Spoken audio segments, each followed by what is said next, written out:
For 10 years, my daughter never missed a chance to laugh at me. "Dad, when are you finally going to get a real job?" she joked at every family gathering, while my son-in-law smirked beside her. They believed I was a washed-up old man living off savings, never suspecting the company they proudly owned existed because of someone they had spent years humiliating. Then one quiet afternoon, my wife found a way to send me 3 words, words only I would understand. 30 minutes later, I stood at their front door, with 2 police officers beside me. "I am grateful you are here with me today. Before we go further, drop a comment and tell me where you are watching from. Your city, your state, your country." I read every single one. A quick note: this story contains fictional elements crafted for entertainment and educational purposes. Names and settings are coincidental, but the lesson inside is one worth carrying. The first thing Craig Mercer did when he walked into that dining room on Christmas evening was smile at me. Not the kind of smile a son-in-law gives his wife's father. The kind a man gives someone he has already decided doesn't matter. He set a leather portfolio on the table, unzipped it slowly, and slid a document across the polished wood toward me like he was doing me a favor. "It's straightforward, Walt," he said, his voice carrying the easy confidence of a man who had rehearsed this moment. "Just a property transfer. Protects everybody. Sign it tonight and we can all enjoy dinner." 22 people were in that room. Family neighbors, Reverend Thomas Elliott from First Baptist, sitting near the window with his hands folded. Every single one of them was watching me. My daughter Diane stood beside her husband, her arms crossed, her chin lifted. She had her mother's eyes and her mother's cheekbones, but the expression she wore that evening belonged to no one I recognized. She looked at me the way people look at a problem they have grown tired of managing. "Dad," her voice was sharp enough to cut, "don't make this difficult. You're not getting any younger. You don't understand half of what's in these documents anyway. Just sign it so we can move on." A murmur moved through the room. Someone near the back nodded. I heard a woman whisper something to her husband. The air smelled like pine needles and roasted turkey, and something else I could not name, the particular tension that fills a room when people sense something is wrong but have decided not to say so. I looked down at the document. Transfer of property. Our family home on Ridgewood Lane, Maryville, Tennessee. The house where Diane had taken her first steps across the kitchen floor. Where Maggie had graded papers at the dining room table every Sunday evening for 28 years. Where I had planted a rose bush on the east side of the yard on a warm afternoon in 1989 and told my wife it was just a garden project. It was never just a garden project. My hands did not shake. My chest did not tighten. I had been waiting for this evening for a long time, and a man who has been waiting does not panic when the moment finally arrives. Reverend Elliott cleared his throat from across the room. "Diane," he said, his voice measured and careful. "Perhaps we ought to let your father speak before anything gets signed."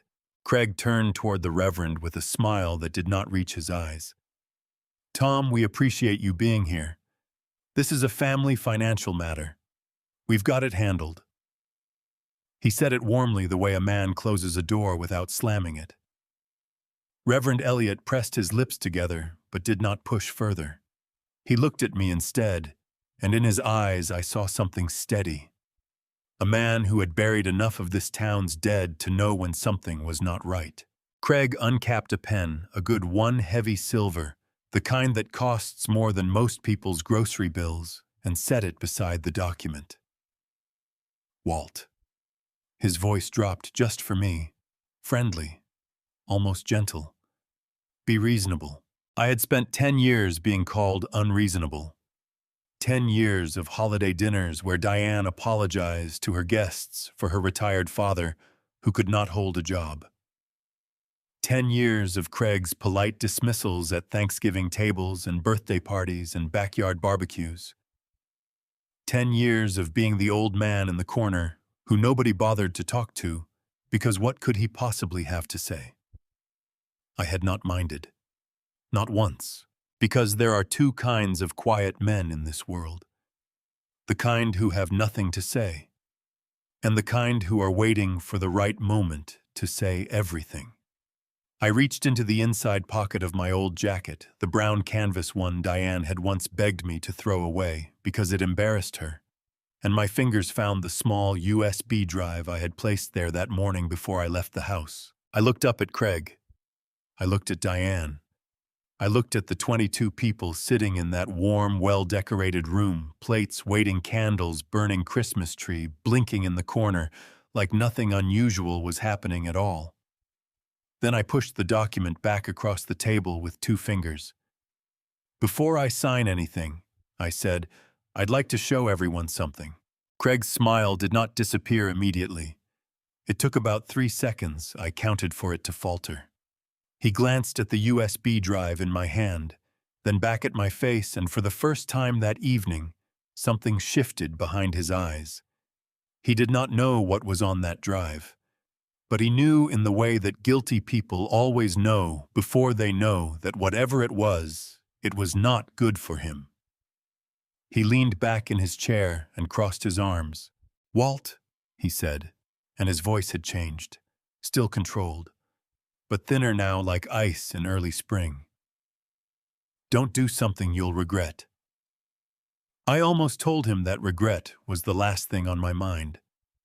Instead, I stood up, walked to the television on the far wall, and pressed the drive into the USB port on the side. The screen came to life. The screen showed one thing first: a company name, Blue Ridge Capital Partners. Underneath it, in clean black letters, 40% equity interest, Mercer and Associates, LLC, effective March 14th, 2015. And underneath that, my name, Walter H. Doyle. I watched Craig's face go through 4 different expressions in about 2 seconds. Confusion, recognition, calculation. And then something I had never seen on him before, genuine fear. His arms dropped from where they had been crossed over his chest. His mouth opened slightly, then closed again. Diane made a sound that was not quite a word. Her hand came up and pressed flat against her sternum, like she was trying to hold something in. But I need to go back, because none of what happened that evening makes sense unless you understand what happened 9 years before it. It was March of 2015 when Craig Mercer first sat across from me at my kitchen table. He was 30 years old, sharp-dressed with the kind of handshake that tells you a man has practiced it. He had a business plan, printed and bound, actual spiral binding, the kind you get at an office supply store when you want to impress someone. He set it in front of me and pushed it forward with both hands. "Mr. Doyle," he said, "I want to build something real. Mercer and Associates. Commercial construction. East Tennessee is growing and nobody is moving fast enough to meet the demand. I need a capital partner. A silent one." I poured him a cup of coffee and read every page of that plan before I said a single word. The numbers were solid. The market analysis was better than solid. The boy knew his business, but it was his eyes that I kept coming back to. When he talked about the company, they were bright and focused. When he glanced around my kitchen at the old cabinets, the linoleum floor, the truck parked in the driveway, through the window, something else moved through them. Brief, calculating, the look of a man who is quietly adding things up. That evening after Craig left, Maggie came and stood in the kitchen doorway. She was still in her school clothes. She had a habit of grading papers at the table until nearly 10 o'clock on weeknights, red pen in hand, coffee gone cold beside her. "Well," she said, "do you like him?" "I like the numbers," I told her. She tilted her head the way she always did when she thought I was avoiding something. "Walt, do you like him?" I took a long time answering. "I think he's going to work very hard," I finally said. I'm just not sure yet who he's working hard for. Maggie walked over, picked up her coffee mug, and poured the cold coffee down the drain. Then watch him, she said. Don't just read his reports. Watch the man. I took her advice, and I took precautions.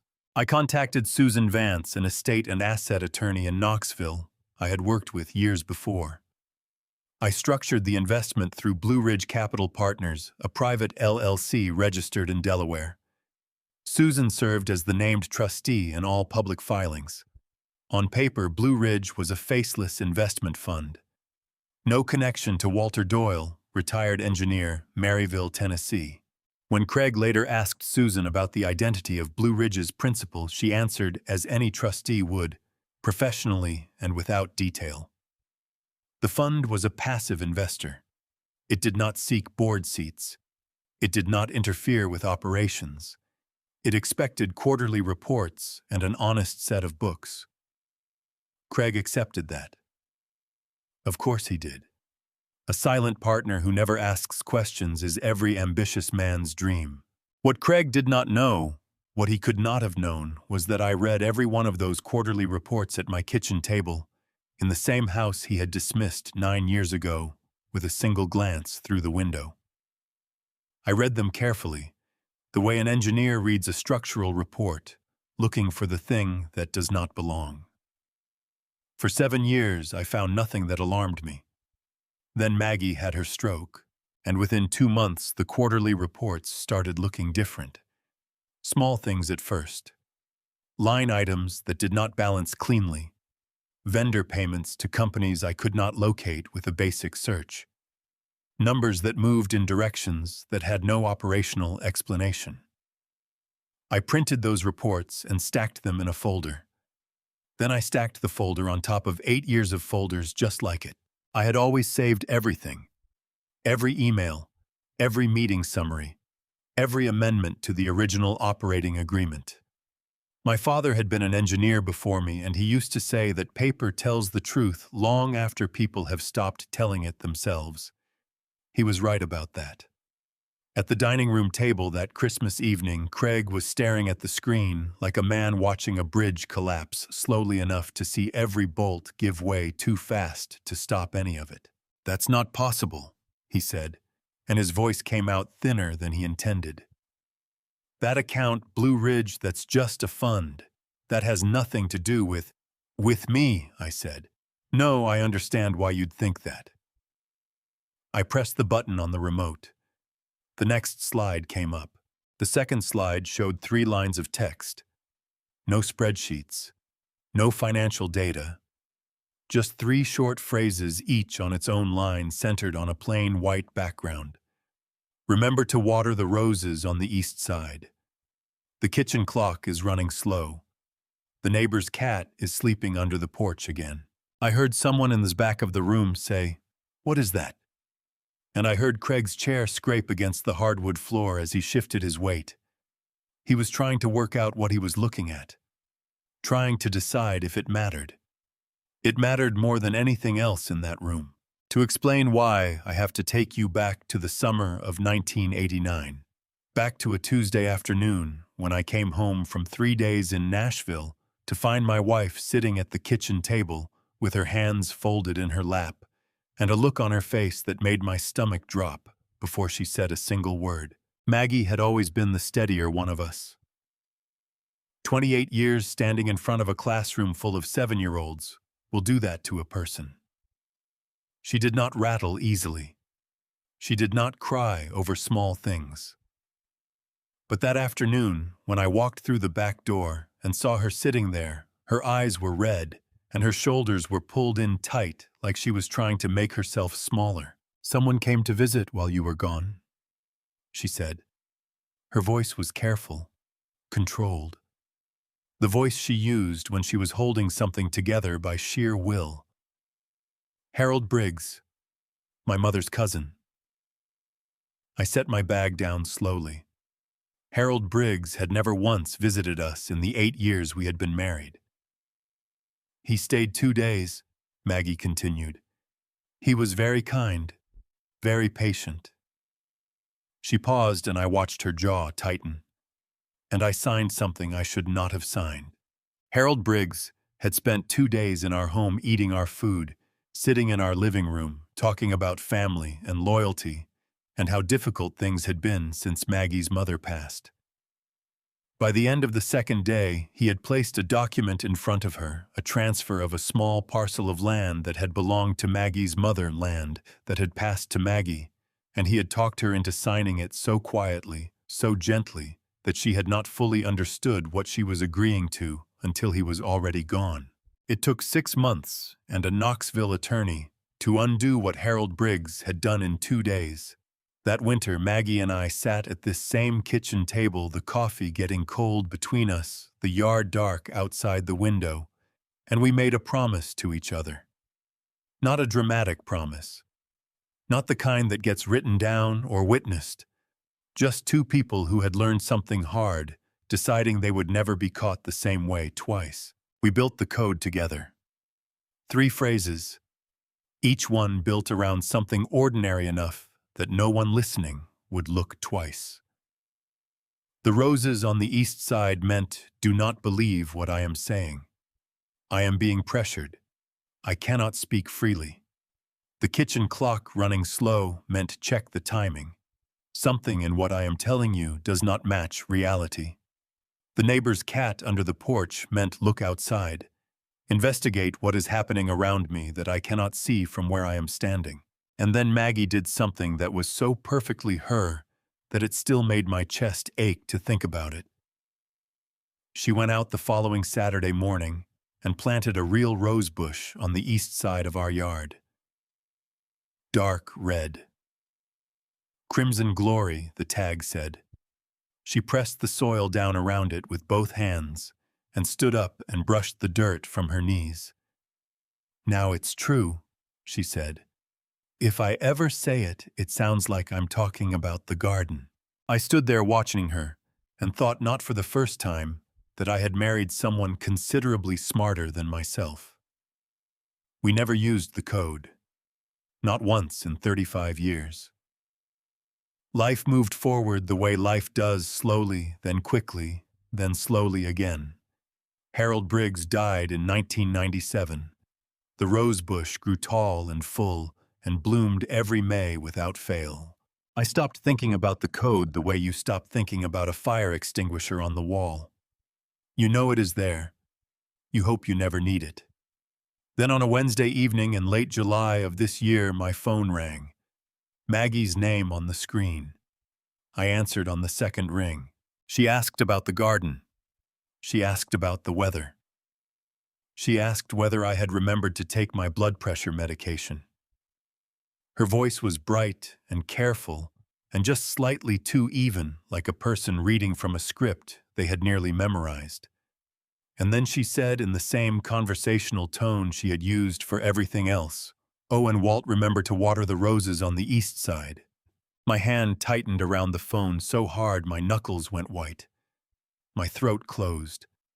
My eyes burned in a way I had not felt since the morning my father died. Because in 35 years, she had never once said those words. Not until that night. The morning Diane called to tell me about Maggie's stroke, I was in the backyard pulling weeds along the fence line. My phone buzzed in my shirt pocket, and I answered it with dirty hands, and the first thing my daughter said was, "Dad, don't panic." Those 2 words told me everything about how bad it was before she said anything else. Maggie had collapsed in the kitchen just after 7 in the morning. Mild ischemic stroke, the doctor said. Left side weakness, some difficulty with fine motor control in her left hand. Stable, recovering. But she would need rehabilitation, weeks of it, possibly months. I drove to the hospital so fast I ran a red light on Montvale Road and did not realize it until I was already through the intersection. When I walked into Maggie's room and saw her lying there with an IV in her arm and monitors beeping beside her, my legs went soft under me. I grabbed the door frame with both hands and stood there for a moment, just breathing, until I was sure I could walk without falling. She looked at me and said in a voice slightly slower than her usual one, "Walt, you look terrible." I laughed. It came out shaky and wrong, but it was real. I pulled a chair to her bedside and sat with her for 4 hours straight, and did not let go of her hand. 2 weeks later, Craig and Diane came to me with a proposal. Their house in North Maryville was 12 minutes from the Knoxville Rehabilitation Center. My house was 45. It made sense, they said, for Maggie to stay with them during her recovery. She would have company. She would not be alone when I could not be there. I agreed. Because she was my wife and they were our daughter, and I trusted them the way a person trusts the floor beneath their feet without thinking about it, because it had always held. The first 2 months were fine. Maggie called every evening around 7. She told me about her therapy sessions, about the physical therapist named Jerome, who made her laugh about the food Diane cooked on Sundays. Her voice was tired but warm. She sounded like herself. Then slowly she stopped sounding like herself. The evening calls got shorter. The details disappeared. When I asked about therapy, she gave me answers that were correct, but hollow, the right words in the wrong order, like someone repeating information they had been given rather than sharing something they had lived. And Diane was always there. Every single call. I could hear her in the background, sometimes closer, sometimes farther, but always there. I asked to visit on a Saturday in June. Diane said Maggie was exhausted from a long therapy session and needed rest. I asked again the following week.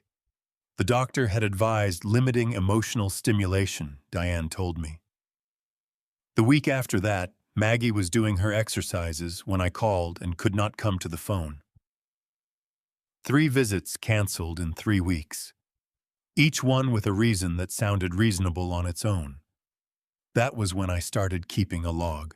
I wrote down every call. The time, the length, who was present, what was said.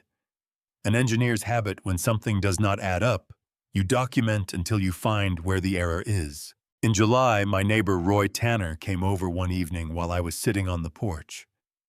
Roy was 64, had lived across the street from me for 22 years, and was the kind of man who noticed things without making a production of noticing them. He sat down in the other chair and accepted the glass of iced tea I offered, and looked out at the street for a moment before he spoke. "I drove past Diane's place yesterday," he said. "And the day before." He turned his glass slowly in his hands. "I saw Maggie at the upstairs window both times, Walt.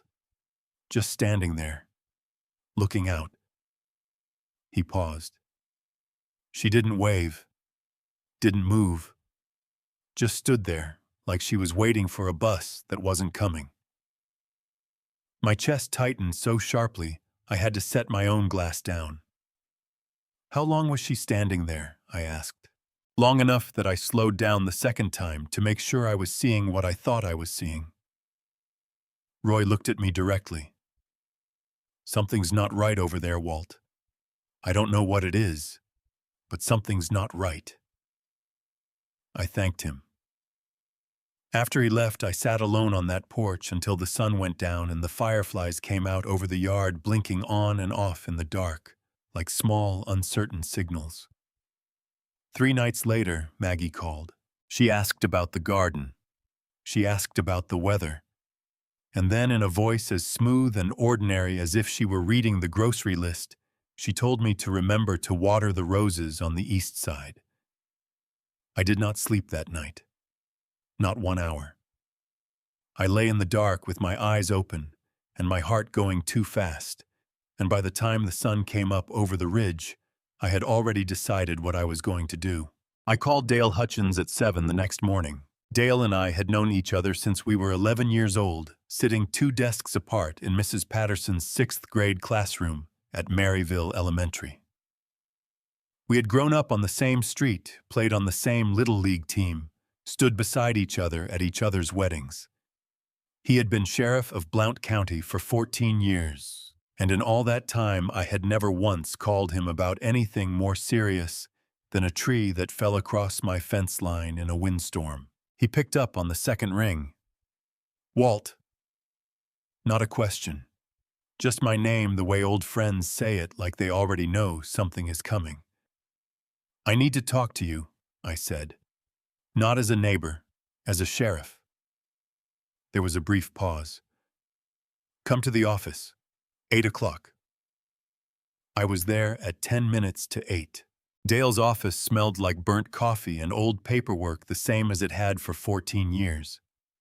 He was a big man, broad across the shoulders with a gray mustache he had worn since his 30s, and reading glasses he was always losing. He listened to everything I said without writing anything down, without interrupting, without looking at his phone once. When I finished, he took his glasses off and set them on the desk and rubbed his eyes with the heels of his hands. Walt, he said finally, I believe you, every word of it. He leaned forward with his elbows on the desk. But here's my problem. I cannot send a deputy to knock on your daughter's door based on a rose code and a neighbor watching someone stand at a window. A judge won't sign off on that. I need something concrete, financial records, documented evidence of isolation, something a prosecutor can hold in both hands. My jaw tightened. So I just wait. No. Dale shook his head firmly. You don't wait. You build. He pulled open his desk drawer and found a business card, sliding it across to me. Susan Vance, attorney in Knoxville. She specializes in elder financial abuse. She's handled 6 cases in this county in the last 3 years alone. If anyone can turn what you have into something a judge will act on, it's her. He paused, then added, And Walt, I'm filing a report with Adult Protective Services today. Officially. They'll open a monitoring file. It won't get Maggie out of that house tomorrow, but it starts a record. Paper matters. I picked up the card. Susan Vance, Elder Law and Asset Protection, Knoxville, Tennessee. One more thing, Dale said. He looked at me steadily. Whatever you find, and I think you're going to find something, you bring it to me before you do anything else. You hear me? You don't go over there alone. You don't confront Craig. You bring it to me first. I hear you, I said.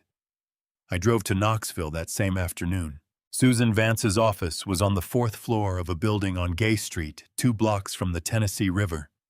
She was younger than I expected, mid-40s, sharp eyes behind wire-rimmed glasses, the kind of person who listens with their whole body leaning slightly forward, not missing anything. I sat across from her and told her everything. When I finished, she did not say anything immediately. She picked up her pen, clicked it twice, set it down. Mr. Doyle, she said, the behavior you're describing, the isolation, the restricted access, the supervised phone calls, that falls under what Tennessee law calls undue influence and elder isolation.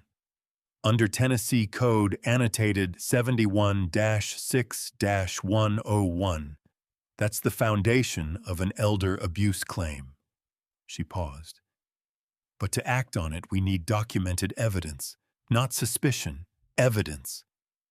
I have documentation, I said. I reached into the bag I had carried in from the truck and set a folder on her desk. Then another. Then 3 more. 9 years of quarterly reports, emails, operating agreement amendments, bank correspondence, and meeting summaries, all organized by date, all labeled in my own handwriting. Susan stared at the stack for a moment. Then she looked up at me with an expression I had not seen on anyone's face in a long time, genuine surprise. Mr. Doyle, she said slowly, how long have you been keeping records like this? Since the day I signed the investment agreement, I said. Every month. Never missed one. She opened the top folder, read the first page, turned to the second. Her eyes moved quickly the way a person reads when they are not just reading, but calculating. She was 3 folders deep when she stopped, looked up and said, There are financial line items here that don't belong. Vendor payments to entities I can't identify from a basic search. She tapped the page with one finger, and her voice had gone very focused and very quiet. Mr. Doyle, I need to bring in a forensic accountant. Today, if possible. My heart knocked hard against my ribs. Not from fear. From the particular relief of a man who has been carrying something alone for a long time and has finally found someone strong enough to help him carry it. Whatever you need, I said. The forensic accountant Susan brought in was a man named Gerald Foss. He was 60 years old, thin as a fence post with rimless glasses, and the unhurried manner of someone who had spent 4 decades looking at numbers that other people hoped nobody would ever look at. He shook my hand, sat down across from the stack of folders, and opened the first one without saying anything beyond good morning. He worked for 3 days straight. On the 4th morning, he called Susan. Susan called me. I drove to Knoxville and sat down in that same 4th-floor office, and Gerald Foss set a printed summary on the table in front of me and folded his hands on top of his own copy and looked at me over his glasses. Mr. Doyle, he said, in the last 14 months, 3 limited liability companies were registered in the state of Delaware. None of them appear in any official financial disclosure for Mercer and Associates. None of them have websites, physical addresses, or identifiable employees. He paused to let that settle. All 3 have received wire transfers from the Mercer and Associates operating account. Those funds moved through the 3 entities in a rotating pattern before arriving at 2 final destinations, an online gambling platform registered in Antigua and a personal savings account at First National Bank in Sarasota, Florida. The room felt very still. I could hear the ventilation system in the ceiling. I could hear traffic on Gay Street 6 floors below. How much? I asked. Gerald did not look away. $1,240,000 over 14 months.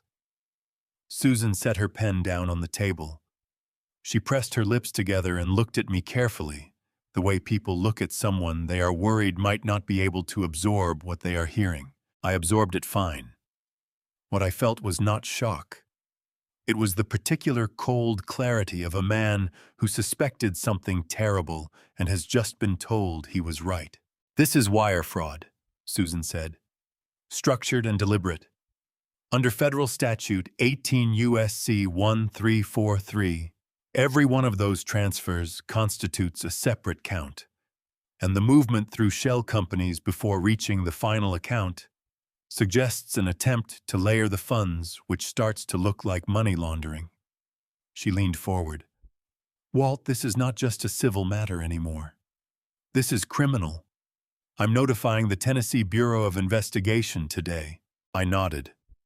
Then I asked the question that had been sitting in the back of my throat since Gerald started talking. When did the transfers start? Gerald checked his notes. The first one was June 4th of last year, 14 months ago. I did the math without needing a calculator. Maggie had moved into Diane's house in April. The transfers started in June, 2 months after she arrived. My hands were resting flat on the table. I pressed them down hard against the surface and kept my face even because there were 2 other people in that room, and I did not want either of them to see what was moving through me in that moment. The rage, white and clean and total, that comes when you understand that your wife was not just taken advantage of. She was used, deliberately, as a means to an end. I asked Gerald one more question. Craig knows Blue Ridge Capital Partners exists. He's seen the name in the operating agreement for 9 years. Has he ever tried to find out who owns it? Gerald nodded slowly. There's correspondence in the files, an inquiry Craig sent to a Nashville research firm about 2 years after the initial investment. They investigated Blue Ridge and came back with nothing. The Delaware trust structure and the trustee arrangement held. Their conclusion was that Blue Ridge was an institutional passive investor with no individual principal they could identify. So he knew there was a 40% silent partner, Susan said, but he never found out it was you. No, I said. He never found out. What I did not say, what I was only beginning to understand fully in that moment, was that Craig had gone looking. He had not simply accepted a silent partner and moved on. He had tried to find out who was watching him.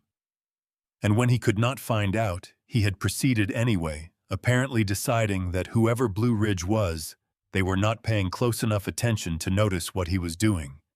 He was wrong about that. Susan was already reaching for her phone when Gerald said quietly, "There's one more thing." We both looked at him. He turned to the last page of his summary. My investigator found an old invoice in Craig's personal expense records, paid in cash, dated approximately 2 years before Craig Mercer married your daughter. He slid the page across the table.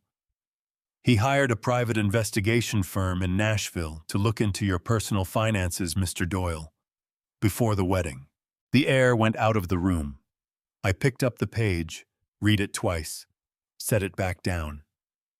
He knew, I said, not to Gerald, not to Susan, just out loud to the room to myself. He knew there was something to find. He just couldn't find it. My chest ached in a way that had nothing to do with anger and everything to do with my daughter's face in her wedding photograph, laughing in a white dress, not knowing any of this. I drove home from Knoxville with that invoice on the passenger seat. I did not look at it again.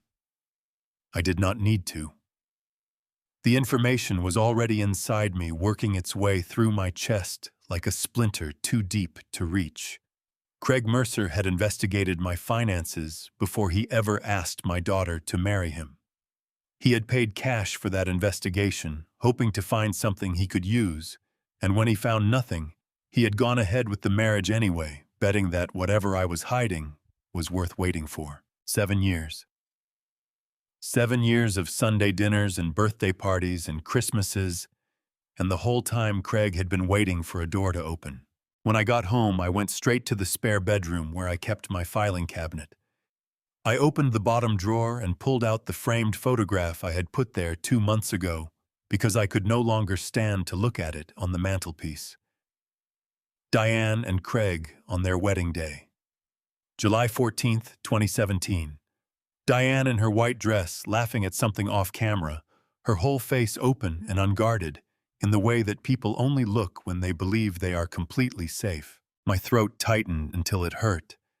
I pressed my thumb against the corner of the frame and stood there in that small room for a long time, and what I felt was not anger at Craig. I had already passed through anger and come out the other side into something colder and more useful. What I felt was grief. Pure and uncomplicated grief for my daughter, who had spent 7 years building a life with a man who had chosen her as a calculated risk and never told her. She did not know. I was certain of that.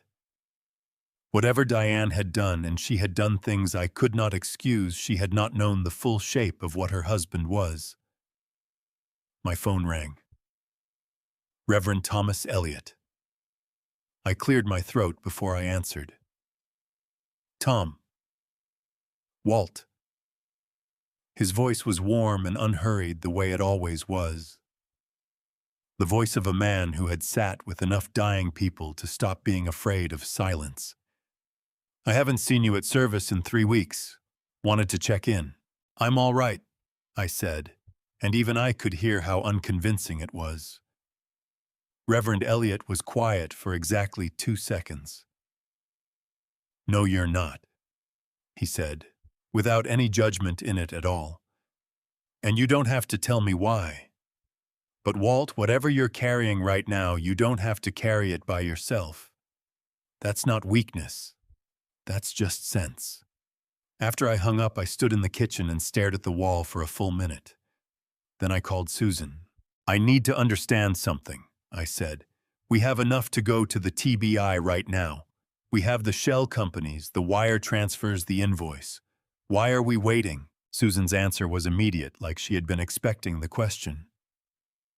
Because if we move too early, Craig gets a phone call from his attorney before the ink is dry on the warrant, and he transfers whatever is left in that Florida account before we can freeze it.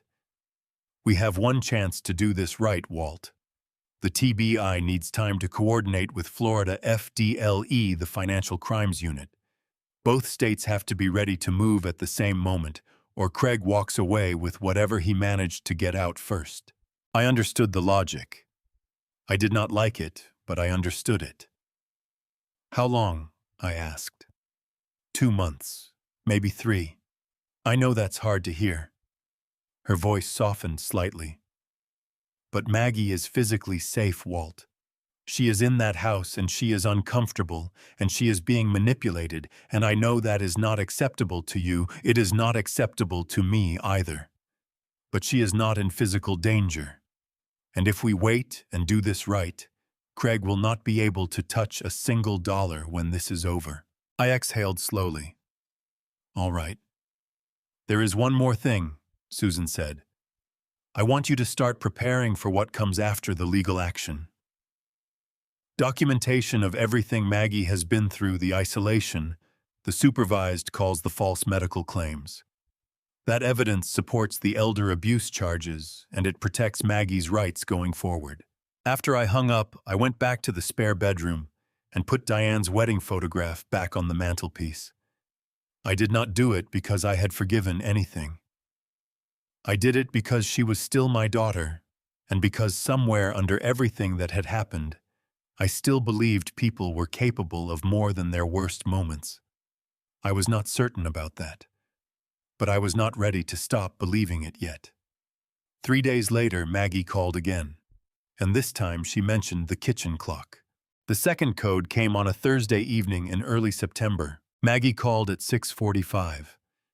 Diane was somewhere in the background. I could hear cabinet doors opening and closing, the sound of water running briefly, then stopping. Maggie asked about the garden. She asked whether Roy Tanner's fence had been fixed after the summer storm. Her voice was pleasant and unhurried, the way it always sounded now on these calls, careful and smooth, like a road that had been paved over something broken underneath. Then she said, "Oh, and the kitchen clock is running slow again. You know how it gets this time of year." I pressed the phone tight against my ear. "I'll take a look at it when I get the chance," I said, keeping every syllable ordinary. "Good," she said. And 30 seconds later, Diane's voice moved closer, and the call wrapped up. I sat at the table and wrote down the entire conversation word for word, before the details could blur. Then I called Susan. "Second code," I said. "Check the timing," Susan said immediately. "Something in what she's been telling you doesn't match what's actually happening." By that point, Susan had already brought in a private investigator, a former Memphis police detective named Frank Ardell.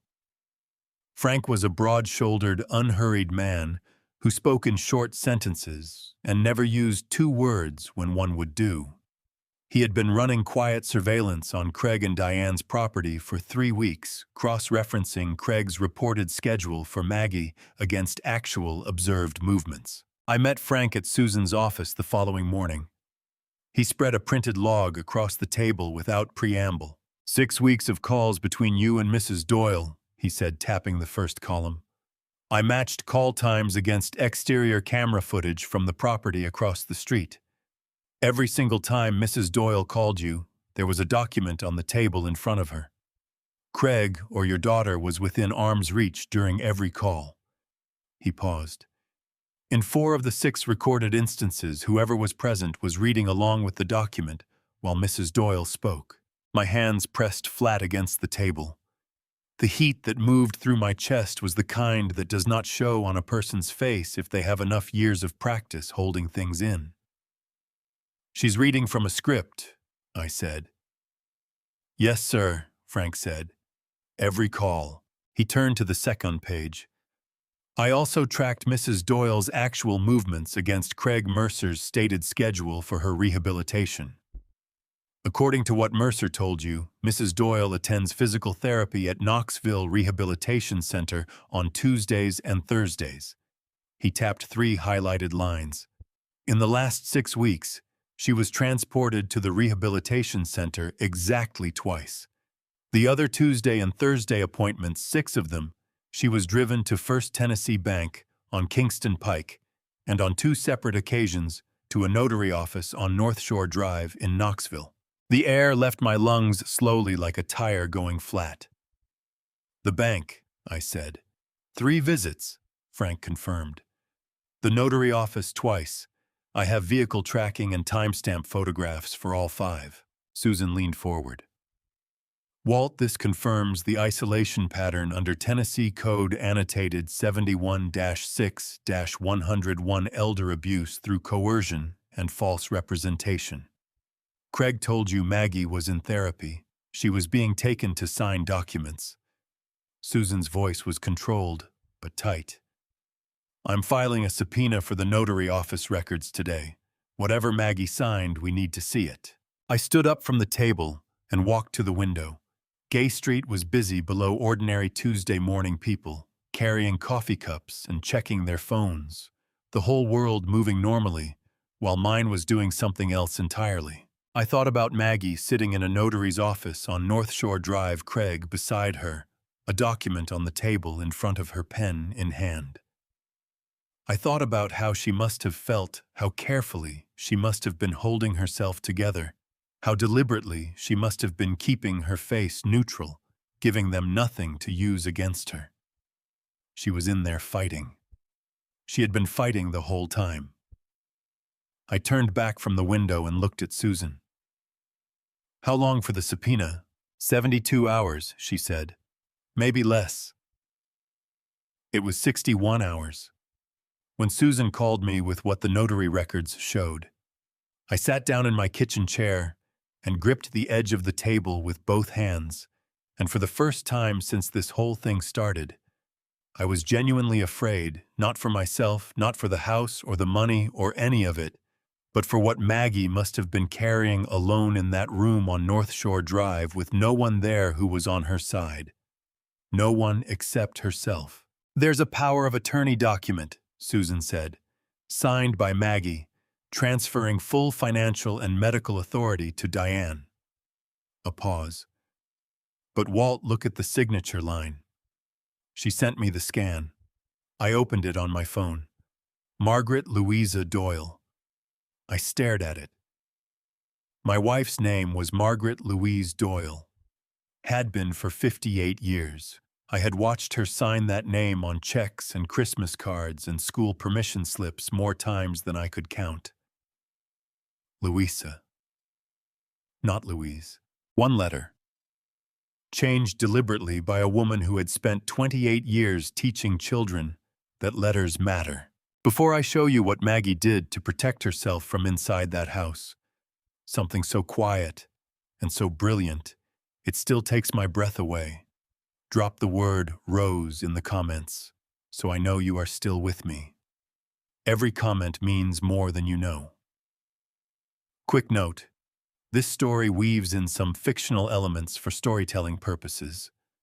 If that is not your preference, no hard feelings, you are free to step away at any time. I stared at that scan for a long time. Margaret Louisa Doyle. The name my wife had never once used in 64 years of living.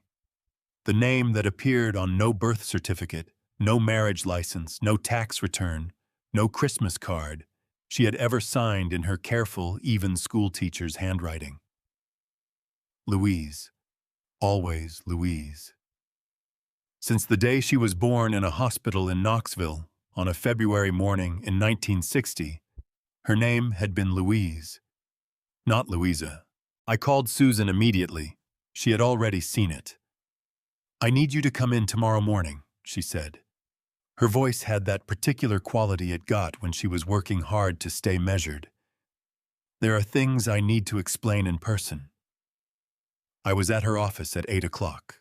Susan had the document spread on the desk when I walked in, the signature page, face up under the morning light coming through the window.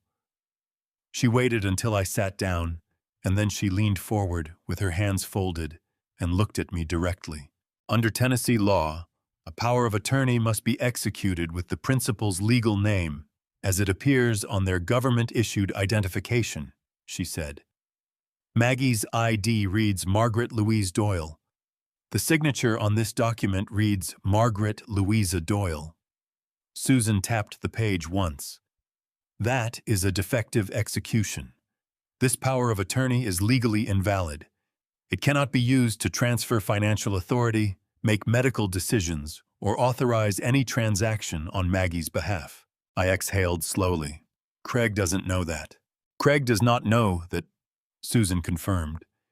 He has been operating under the assumption that this document gives Diane full legal authority over Maggie's affairs.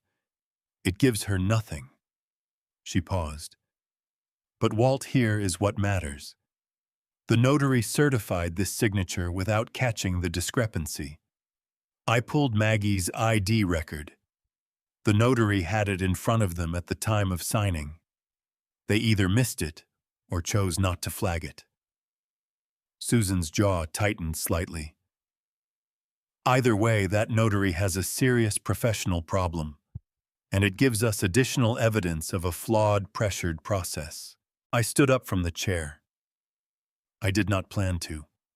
My legs just took me to the window the way they had a habit of doing when something hit harder than I expected. I stood there looking down at the street, and I thought about Maggie sitting in that notary's office on North Shore Drive. I thought about Craig beside her, the document on the table, the pen in her hand. I thought about the moment she made the decision, the precise, deliberate, quiet decision to change one letter. Not enough to be caught immediately, just enough to make the whole thing worthless. 28 years of teaching children that every letter in every word exists for a reason, and she had used that in the hardest moment of her life to fight back the only way she could. My eyes burned. I pressed the back of my hand against my mouth and stood there at that window for a moment, and the grief and the pride hit me at the same time in a way I was not prepared for. A wave that started in my chest and moved outward until my shoulders shook once, just once, before I got it back under control. Susan did not say anything. She gave me the time. When I turned back around, my voice came out rougher than I intended. "She protected us," I said. "She protected both of you," Susan said quietly. "From inside a room where she had very few options, she used the one she had." I sat back down, pressed my palms flat on my knees, and breathed steadily until my chest stopped aching quite so much. "What happens now?" I asked. "We add this to the elder abuse filing," Susan said. "Defective execution combined with evidence of coercion and false scheduling, that is a strong foundation. The TBI has the wire fraud case. We now have the personal abuse component to run alongside it." She picked up her pen. "And Walt, I want you to be prepared. When this comes apart, it is going to come apart all at once. Craig is not going to see it coming because he still does not know who Blue Ridge is. That is our single biggest advantage. We cannot lose it by moving too soon." I nodded. "I understand." "One more thing," Susan said. She slid another page across the desk. "Frank Ardell found something in the trash outside Craig's property last week. Torn papers. He's been piecing them together." She looked at me steadily. "Walt, I need you to be ready for what's on that page, because it is worse than what we already know." I looked down at the reconstructed document on Susan's desk, and my blood ran cold. The document Frank had pieced together was 2 pages long. It had been torn into 14 separate pieces and mixed in with ordinary kitchen garbage, coffee grounds, paper towels, and empty cereal box. Frank had retrieved the pieces on trash collection night, spread them on a clean surface in his car under a flashlight, and spent the better part of 2 hours fitting them back together like a puzzle nobody wanted solved. Looking at it now under the fluorescent lights of Susan's office, I understood why Craig had torn it so thoroughly. It was a numbered plan, 5 steps written in Craig's own handwriting. I recognized it from years of signed documents and countersigned amendments. Clean, precise, slightly forward-leaning. The handwriting of a man who considered himself organized. Step 1. Obtain Walt Doyle's signature on property transfer for Ridgewood Lane, residence, Maryville. Current market valuation attached. Step 2. Obtain Margaret Doyle's signature on power of attorney, granting full financial and medical authority to Diane Mercer. Step 3. Engage Dr. Philip Garrett for independent cognitive assessment of both Walter and Margaret Doyle. Target outcome: diminished capacity finding. Step 4. File for guardianship in Blount County Probate Court, citing cognitive assessment results and inability to manage independent living. Step 5. Secure placement in assisted living facility. Proceed with property liquidation and asset consolidation. I read it twice.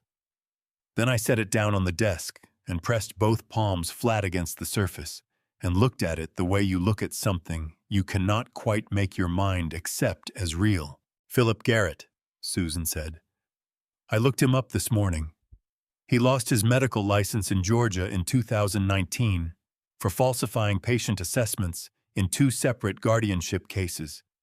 He relocated to Tennessee and is currently operating in a limited consulting capacity. Her voice was steady, but her jaw was tight. Craig had already made contact with him. Frank found an email exchange in the deleted folder of the company server. Our forensic team recovered it this week. My throat tightened until it was difficult to swallow. They were going to have us declared incompetent, I said. Yes, Susan said. And then petition the court for guardianship over both of you simultaneously. Once that was granted, they would have had legal authority for us to make all decisions regarding your housing, your finances, your medical care. She paused. Walt, this is guardianship fraud under Tennessee Code, annotated 34-1-101. Combined with everything else, we have the wire fraud, the elder abuse, the defective power of attorney. Craig is looking at multiple felony counts. I stood up from the chair. My legs felt strange under me, not weak exactly, more like the ground had shifted slightly, and my body had not caught up yet. I walked to the window again, and this time I pressed my forehead briefly against the cool glass and closed my eyes. Maggie had been in that house for 6 months. 6 months of scripted phone calls and supervised visits and being driven to a notary office instead of physical therapy. 6 months of fighting alone with nothing but her own mind and a code we had invented 35 years ago in our kitchen because we had promised each other we would always have a way to tell the truth. I pushed back from the window and turned around. I want to move faster, I said. I know, Susan said. But the Florida account, I know about the Florida account. My voice came out harder than I intended. I pulled it back. I know. I'm not going to do anything to compromise that. I stopped, started again. I need to know she's all right. Frank has eyes on the property every day, Susan said. The moment anything changes, anything that puts Maggie in immediate physical danger, we move that same hour. You have my word. I nodded, sat back down. That evening I drove home and sat on the porch until dark. The fireflies were gone by October, too cold for them now, and the yard was quiet except for the wind moving through the oak tree at the fence line. My phone lit up on the armrest beside me. A video call. Diane's number. I answered it, and Lily's face filled the screen, 7 years old. Dark hair and 2 pigtails, wearing an orange sweater with a small pumpkin on the front. She was grinning so wide I could see the gap where her front tooth had been. "Grandpa," she said, holding up a crayon drawing of what appeared to be a horse but could have generously been interpreted as several other things. "I made this at school today. My teacher said it was excellent." My chest loosened for the first time in weeks. I leaned forward toward the screen. That is an outstanding horse lilybug. It's a unicorn, she said, deeply offended. Even better, I said. She laughed, and for 3 minutes I forgot everything except my granddaughter's laugh and her unicorn drawing and the gap where her tooth used to be. Then Lily shifted the phone slightly and said in the same bright conversational tone she used for everything, "Grandpa Daddy said you're going to a nice home soon. He said you'll have your own room. Is it like a hotel?" The blood drained from my face so fast I felt it go. I smiled. I kept my voice absolutely even. "Your daddy takes good care of things, doesn't he? He said it'll be really nice," Lily said, nodding seriously satisfied with this answer. We talked for 2 more minutes about the unicorn and a spelling test she had coming up on Friday. When the call ended, I set the phone down on the armrest and stared at the dark yard and felt something move through me that was colder and more final than anything I had felt yet. I picked the phone back up and called Susan. "We need to move faster," I said. "Whatever the timeline is, cut it in half." Susan called me back within the hour. "All right," she said. "Here is what we are going to do. Christmas is 4 weeks away. Craig has already sent out invitations for the party. Frank confirmed the guest list includes 22 people, family and neighbors, plus Reverend Elliot from First Baptist." She paused. "Walt Craig is planning to use that gathering to pressure you into signing the property transfer in front of witnesses.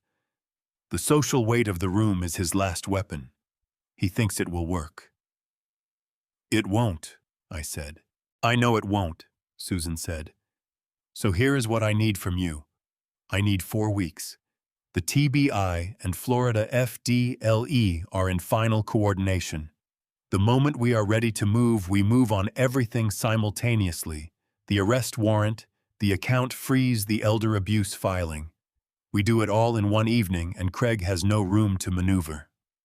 Her voice was firm and focused. "Can you give me 4 weeks?" I looked out the kitchen window at the yard. The oak tree.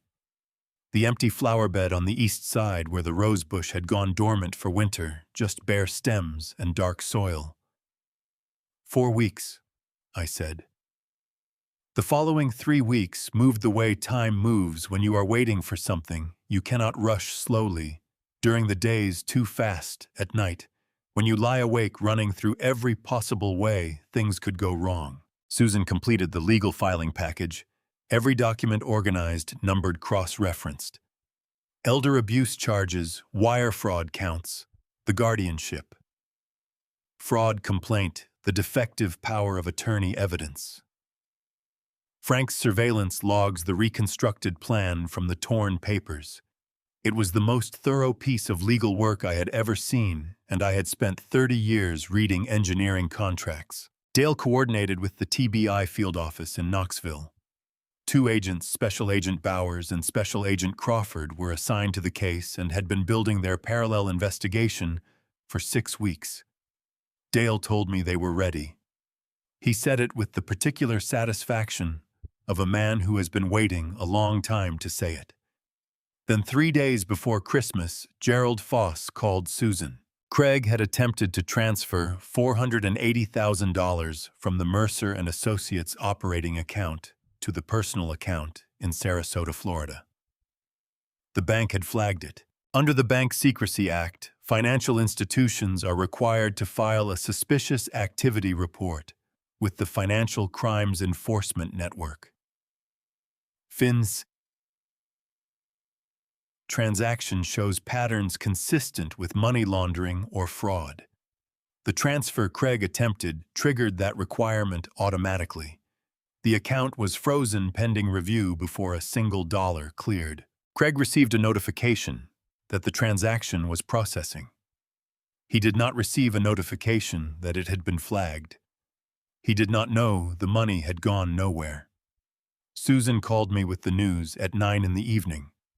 I was sitting on the porch in the cold, with a cup of coffee going cold in my hands. And when she told me, I felt something in my chest release a tension I had been holding for so long, I had stopped noticing it was there. He tried to run, I said. He tried to run, Susan confirmed. And he doesn't know he failed. She paused. Walt, we have everything we need. Christmas Day, we finish this. The next morning, I drove to First Baptist Church and found Reverend Thomas Elliott in his office behind the sanctuary working through a stack of correspondence with a cup of tea at his elbow. He was 68 years old, white-haired, with the kind of face that had absorbed enough of other people's grief to carry its own quiet weight without being crushed by it. He looked up when I knocked on the open door. Walt? He gestured to the chair across from his desk. Sit down. I sat. I looked at him for a moment. This man who had known me and Maggie for 30 years, who had married us in this same church, who had stood at my father's graveside in January of 2003 and said words that actually meant something. Tom. I said, I need you at Craig and Diane's Christmas party. He set his pen down. All right. I can't tell you why yet. I need you to trust me. Reverend Elliott looked at me steadily for a long moment.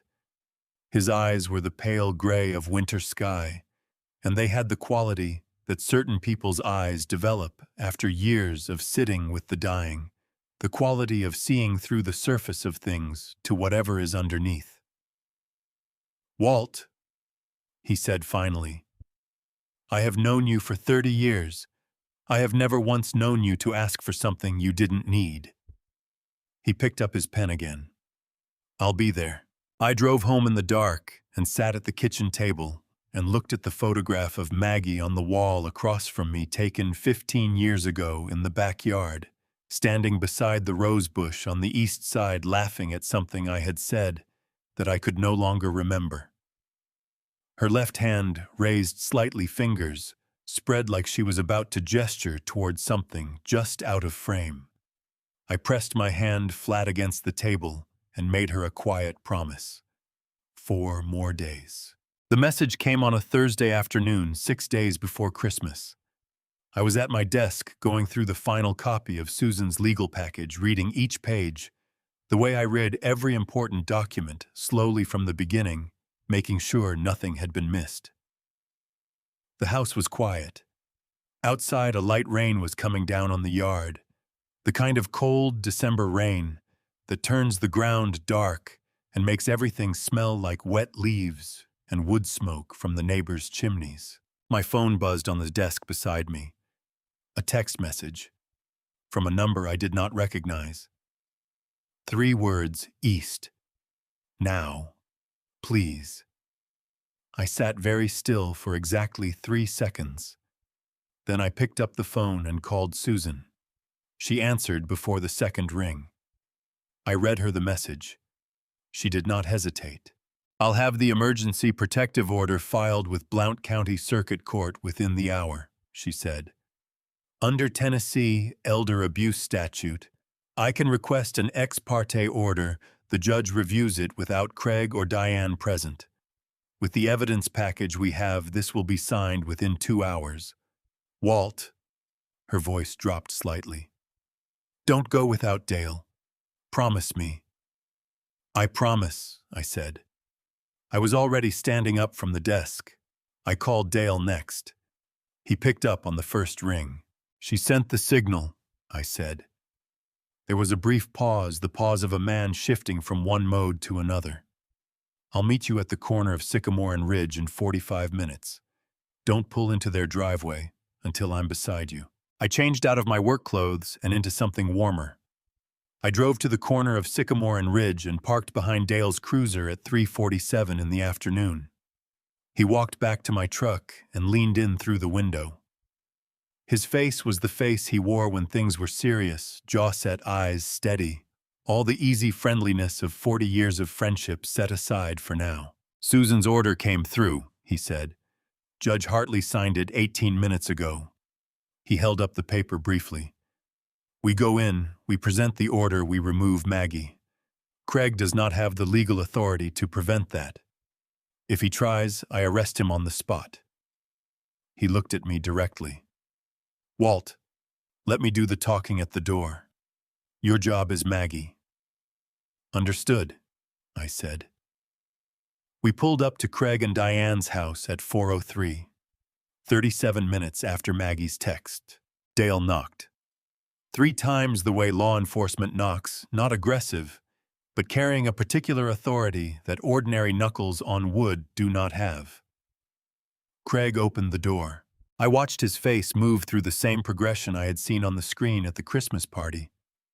Except this time, there was no audience, no rehearsal, no carefully constructed social setting to hide behind. It was just Craig Mercer in his own doorway at 4 in the afternoon, looking at Dale's uniform and Dale's badge, and then looking at me, standing one step behind, and understanding in the space of about 2 seconds that something had gone very wrong with his timeline. "Dale," he said. His voice was careful, controlled.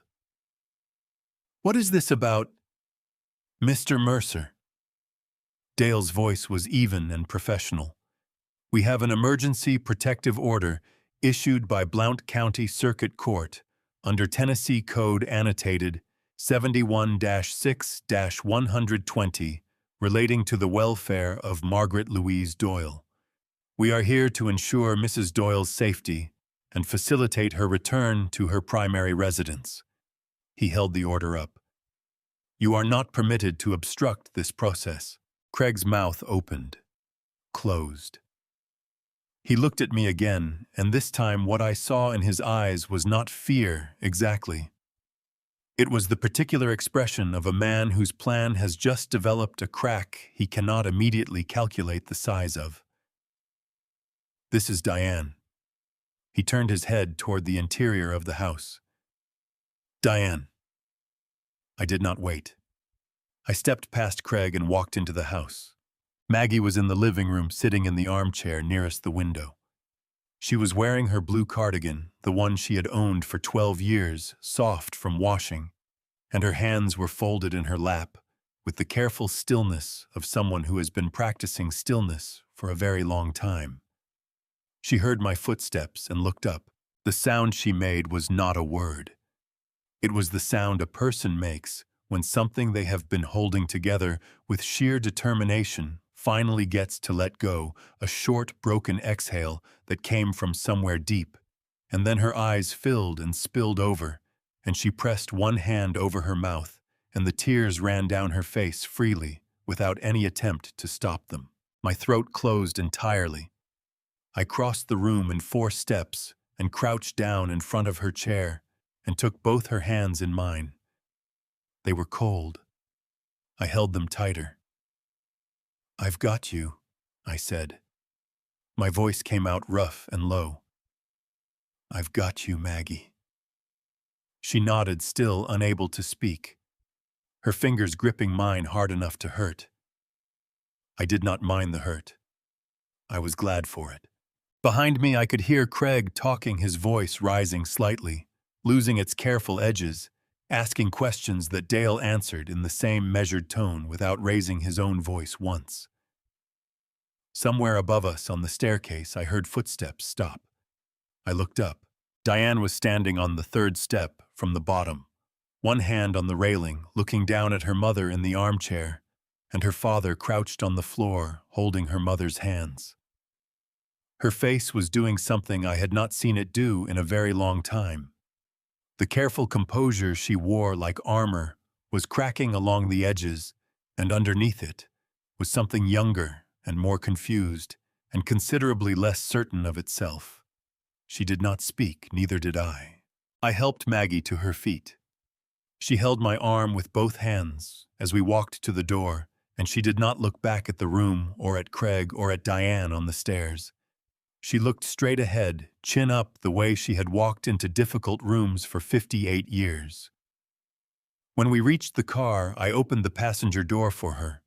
She sat down, and I fastened her seatbelt, the way she always complained I did not need to do, and she let me do it without saying a word. As I walked around to the driver's side, my phone rang. "Craig." I did not answer. 3 days later, he called again. This time, I picked up. "Walt, His voice was back to its careful, measured register, the voice of a man who had decided that composure was his best remaining tool. "The party is still on. I hope you'll still come." A pause. "Let's settle this like family." I looked out the kitchen window at the bare rose stems on the east side of the yard. "I'll be there," I said.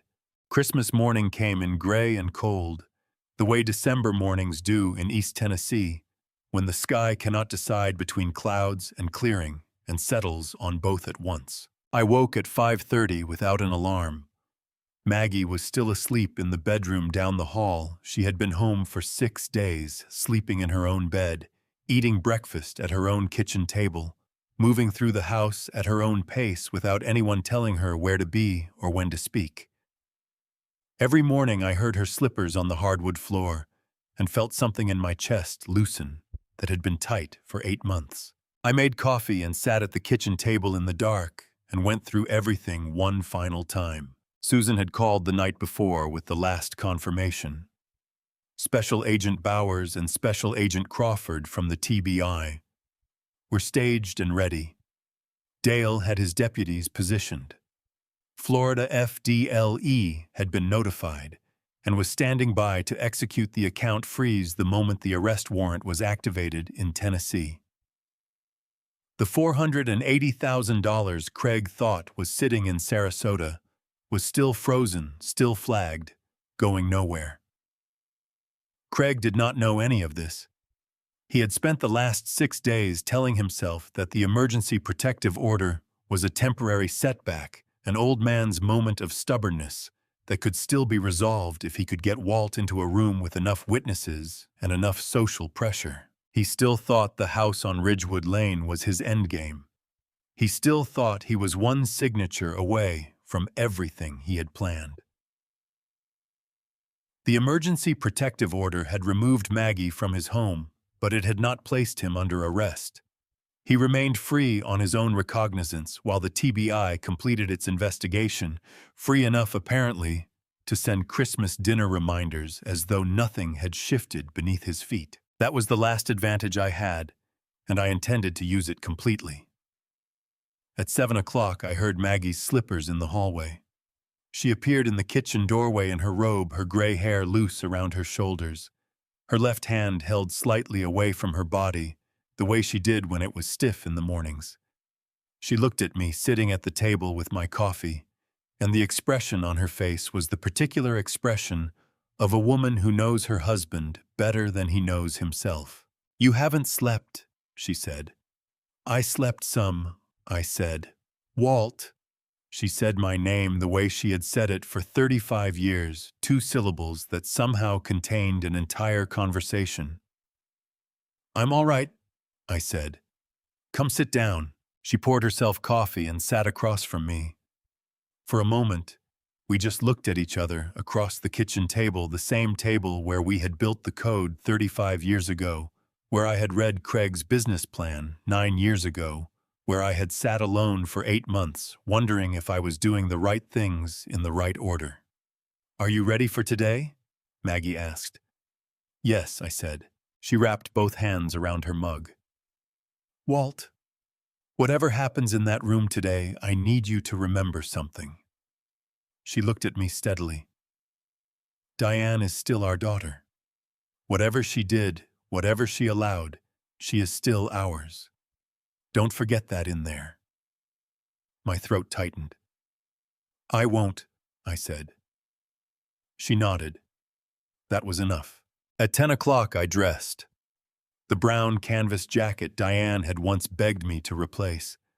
The dark gray trousers I wore to church.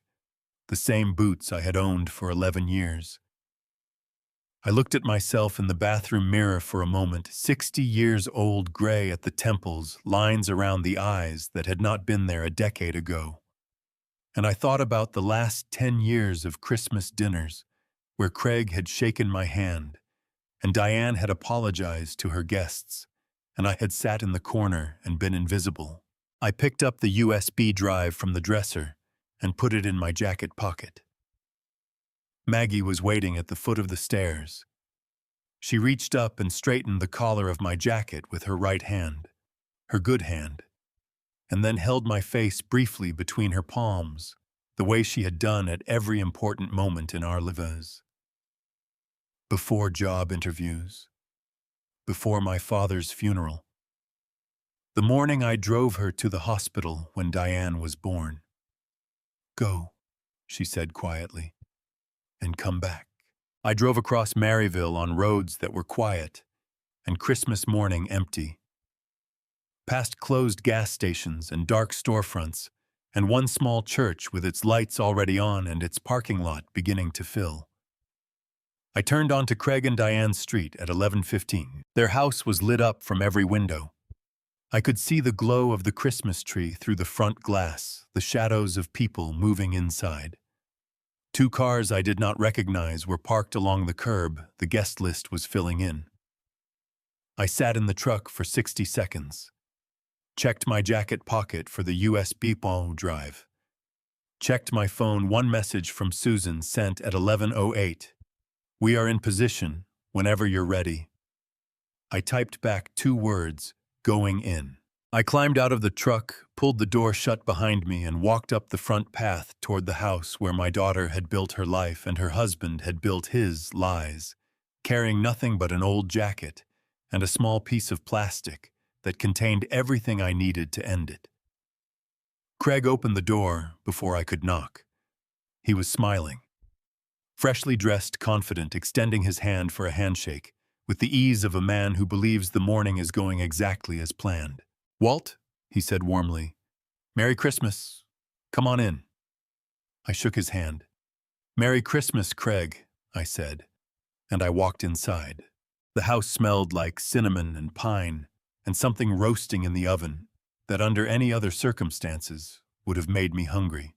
22 people filled the living room and the dining room and spilled into the hallway, aunts and uncles and cousins and neighbors, people I had known for decades, and people I was meeting for the first time, all of them holding glasses of eggnog or cider, talking in the overlapping way that large family gatherings produce the sound of it rising and falling like weather. Reverend Elliot was already there, standing near the fireplace with a cup of coffee, talking to an older woman I recognized as Diane's aunt from Chattanooga.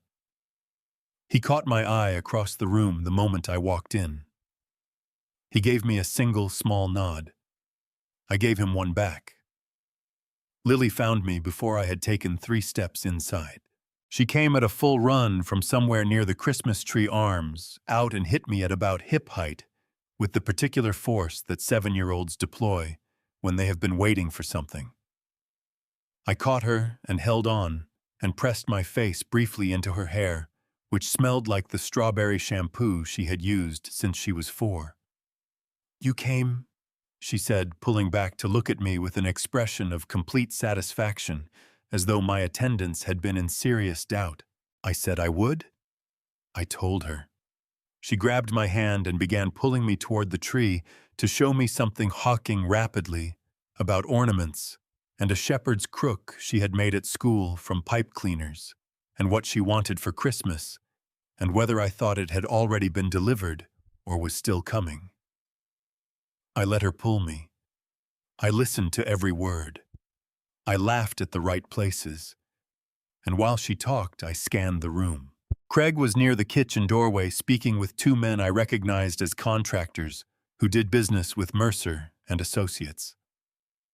He was relaxed and expansive, laughing at something one of them said, his hand moving in the easy gestures of a man who is comfortable in his own space. He glanced at me once, a quick assessing look, and smiled. The smile of a man who believes he controls the room. The smart TV on the wall above the fireplace was dark. I had one task to accomplish before the afternoon moved forward. 20 minutes into the party, I excused myself from a conversation with Diane's uncle about the weather in Knoxville and drifted toward the hallway bathroom. On my way back, I passed close enough to the television to reach the side panel without stopping a natural movement, the kind nobody notices, because nobody is watching an old man walk through a room. The USB drive slid into the port in 2 seconds. I kept walking. It was in place. Maggie was not at that party. She was home on Ridgewood Lane, safe, moving through our kitchen at her own pace. Craig had told the guests she was still too fragile to attend. One more lie delivered with perfect concern. At 12:30, Craig caught my eye from across the room and gave me a different look than the one from before. This one was a signal deliberate, directed. He touched Diane's arm briefly. She straightened. I watched her move to the center of the room.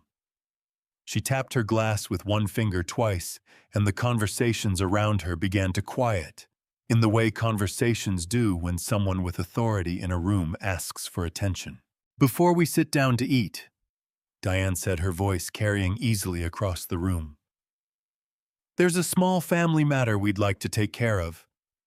She smiled at the assembled faces, warm, practiced the smile of someone who has decided that if you present something calmly enough, people will accept it as ordinary. "Dad, can you come sit here for a minute?" Every face in the room turned toward me. I set my cider glass on the side table and walked to the chair Craig had positioned near the center of the room, facing the assembled family, facing the television, facing everything.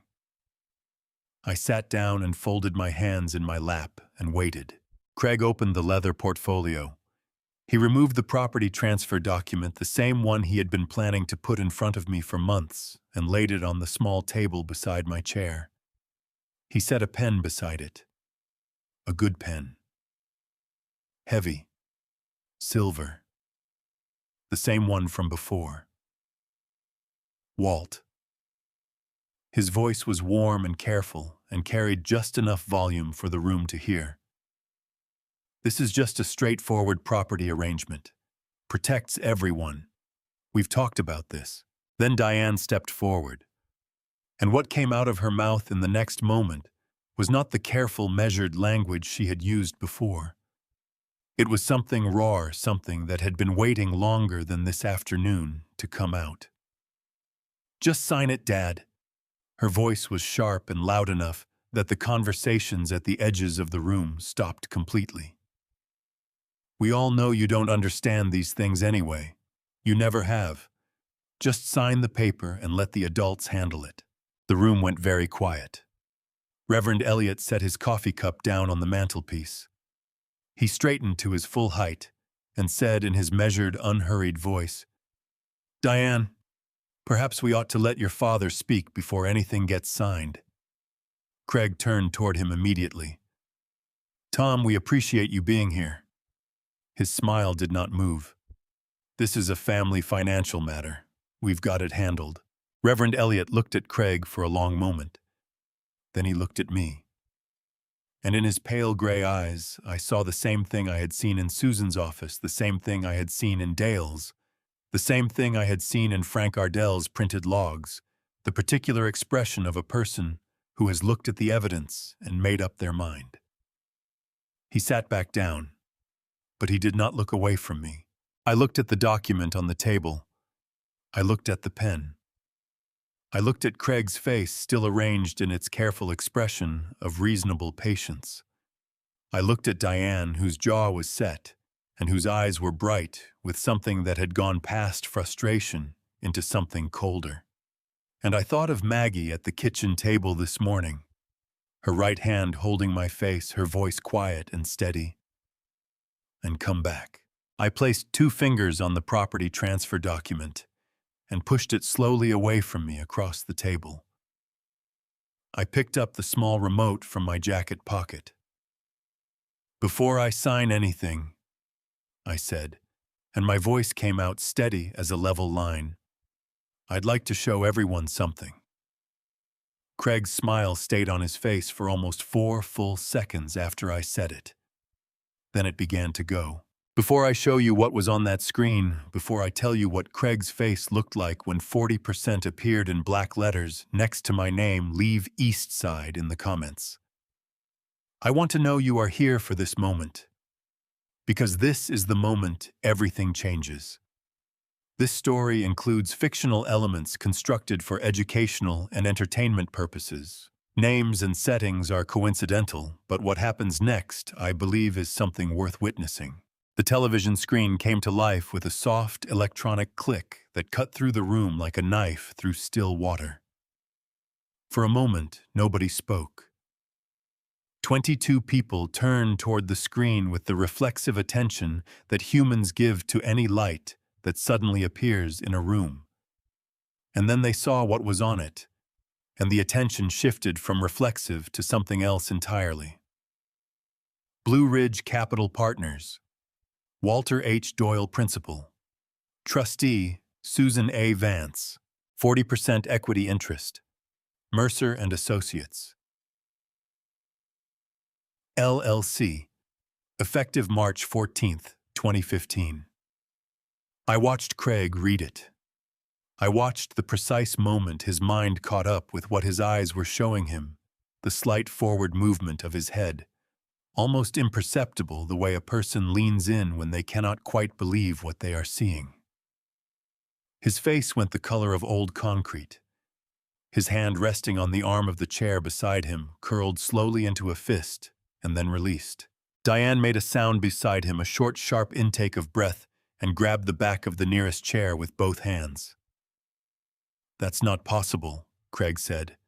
His voice had lost its careful warmth and come out thin and slightly too high. "Blue Ridge is an institutional fund. It has nothing to do with me," I said. "No, I understand why you'd think that." I pressed the remote again. The next slide came up the forensic accounting report. 3 Delaware LLCs registered over 14 months. Wire transfers from the Mercer and Associates operating account, moving in a rotating pattern through each entity before arriving at 2 destinations. An online gambling platform, a personal savings account at First National Bank in Sarasota, Florida. $1,240,000. 14 months. Someone in the back of the room said, "Lord have mercy," in a low voice that sounded like it meant it. Craig pushed himself to his feet. "That report is taken out of context. Those are legitimate business expenses, vendor relationships that—" "The vendors don't exist, Craig," I said. My voice was the same volume it had been from the beginning. Steady, unhurried.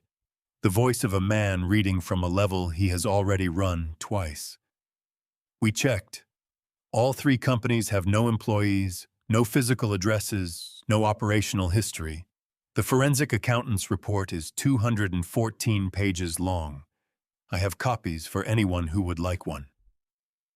Silence pressed down on the room. I pressed the remote a 3rd time. Security camera footage from First Tennessee Bank on Kingston Pike. Time-stamped. Margaret Louise Doyle entering the branch on 3 separate dates, accompanied by Craig Mercer. The dates were displayed beneath each image. The dates that Craig had told me Maggie was at the Knoxville Rehabilitation Center. I heard a woman near the window say Diane's name in a low, uncertain voice. Diane did not respond. She was staring at the screen with both hands still gripping the chair, back her knuckles white against the wood, her breathing visible from where I was sitting. The 4th slide. The medical tracking data from Maggie's health monitoring bracelet. Location data time-stamped.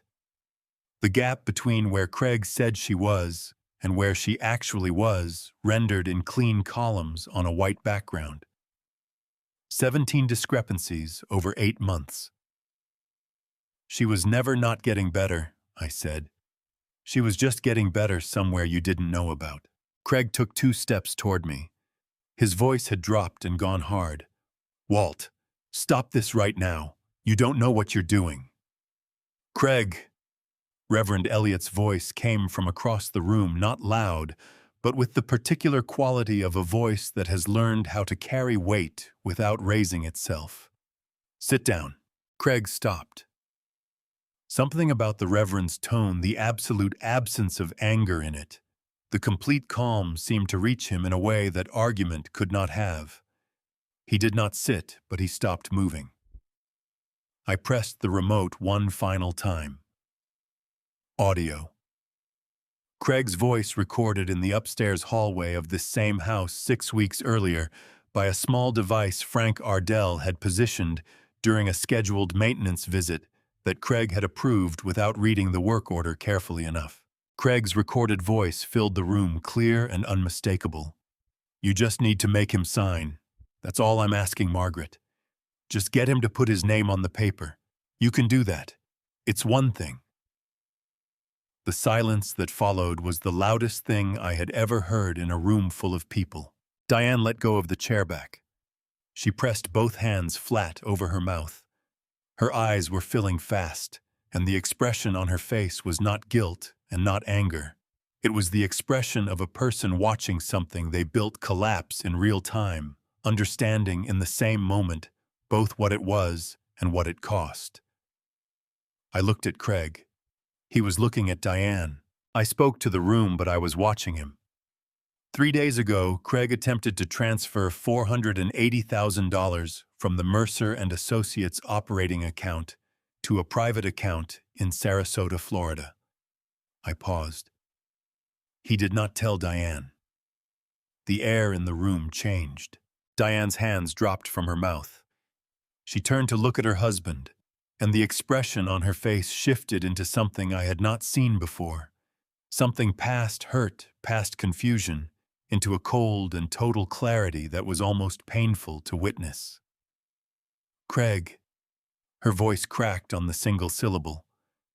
"You were going to leave." Craig opened his mouth. "Diane, listen to me. You were going to leave," she said again louder, and this time it was not a question. 3 hard knocks at the front door. Everyone turned. Craig moved first, almost involuntarily a step toward the door, and then stopped, because some part of him already knew what was on the other side of it. I did not move. I sat in my chair and watched Dale Hutchins open the door from the outside step through and hold it for the 2 TBI agents behind him, and for Susan Vance, who entered last, carrying a leather document case and wearing the expression of a person who has been working toward a specific moment for a very long time and has finally arrived at it. Dale looked at Craig. His voice was the same voice he had used in this town for 14 years, even measured, carrying the particular authority of a man who means every word he says. "Craig Mercer." Dale reached into his jacket and produced the warrant. "I have a warrant for your arrest on charges of elder financial abuse under Tennessee Code, annotated 71-6-117 wire fraud under 18 United States Code, 1343 conservatorship fraud, and attempted money laundering." He paused. "You have the right to remain silent." Craig looked at the warrant. He looked at Dale. He looked at Susan. He looked at me. And then he looked at Diane, who was standing in the center of her own living room on Christmas afternoon, with tears running down her face and her arms wrapped around herself like she was trying to hold something together that had already come apart. "Diane," his voice broke open. "I can explain all of this. If you just—" "Craig Mercer." Dale's hand came down not roughly, but with finality on Craig's shoulder. "Come with me, please." Reverend Elliot stood up from his chair. He walked slowly across the room, past the frozen faces and the half-full glasses, and the Christmas tree still blinking in the corner, and he came and stood beside me. He put his hand briefly on my shoulder, and then took it away. He did not say anything. He did not need to. Lily appeared in the doorway to the kitchen, still holding a half-eaten Christmas cookie, looking at the room with the wide eyes of a child who understands that something has happened without understanding what. She looked at her father being led toward the door. She looked at her mother standing in the middle of the room, crying. She looked at me. I got up from my chair, crossed to her, and crouched down to her level. I held out my hand. She took it, and I held on, and I kept my voice as even and steady as I could manage. "It's going to be all right, Lilybug," I said. She looked at me for a long moment with her grandmother's eyes, grave and clear, and taking everything in. "Okay, Grandpa," she said quietly, and she held my hand tighter. After Craig was taken out the front door, the room stayed where it was for a long moment.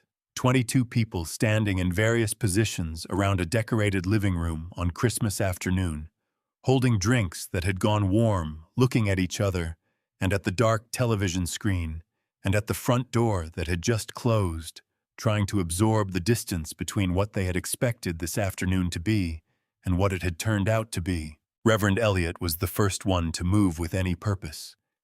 He walked to Diane, who was still standing in the center of the room with her arms wrapped around herself, and he said something to her quietly that I could not hear from where I was.